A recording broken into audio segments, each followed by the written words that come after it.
या दरम्यान वंचितचे अध्यक्ष प्रकाश आंबेडकर यांनी एक धक्कादायक दावा केला।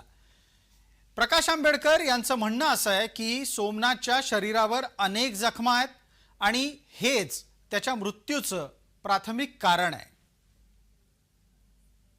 आंबेडकर आपल्या समाज माध्यमातल्या पोस्टमध्ये म्हणतात की सोमनाथ सूर्यवंशी याच्या शवविच्छेदन अहवालामध्ये त्याच्या मृत्यूचं कारण नमूद करण्यात आलेलं आहे। सोमनाथच्या शरीरावर अनेक जखमा असल्याचं अहवालात नमूद करण्यात आलंय। सोमनाथ सूर्यवंशी एक भीमसैनिक तथा वडार समाजातला वंचितचा कार्यकर्ता होता। परभणीतल्या एका महाविद्यालयातूनच त्यानं कायद्याचं शिक्षण घेतलं।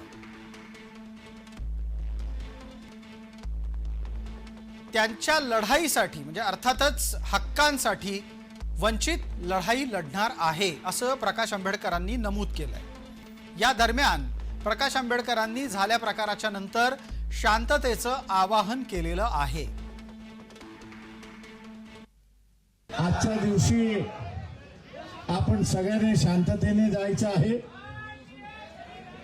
आणि पुढची कारवाई सांगितल्याशिवाय